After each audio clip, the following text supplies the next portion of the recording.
يا أيها الذين آمنوا كتب عليكم الصيام كما كتب على الذين من قبلكم لعلكم تتقون۔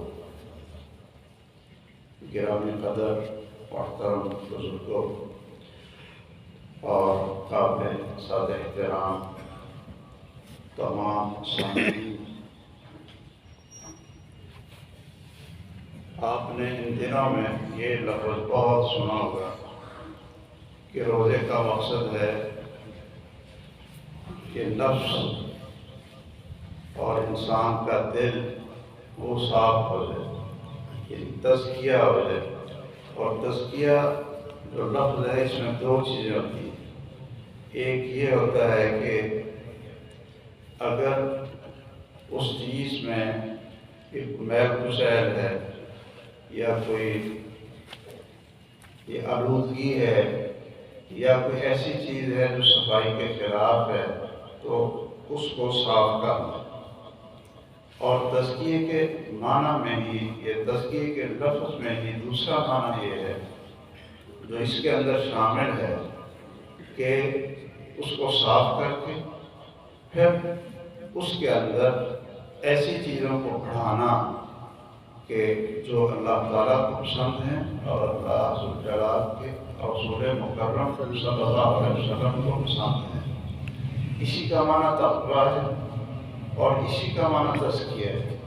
تقویٰ اس کا معنی بھی یہ ہے کہ جن چیزوں کا اللہ تعالیٰ اور اس کے عظیم پیغمبر علیہ السلام نے حکم دیا وہ کرو، اور جن چیزوں سے انہوں نے روک دیا ان سے رک جاؤ۔ آج شاید 11 ہاں ماشاءاللہ بڑی تیزی کے ساتھ اس طرح کے دن جو گنے ہوئے ہوتے ہیں وہ نہ گزرتے ہیں۔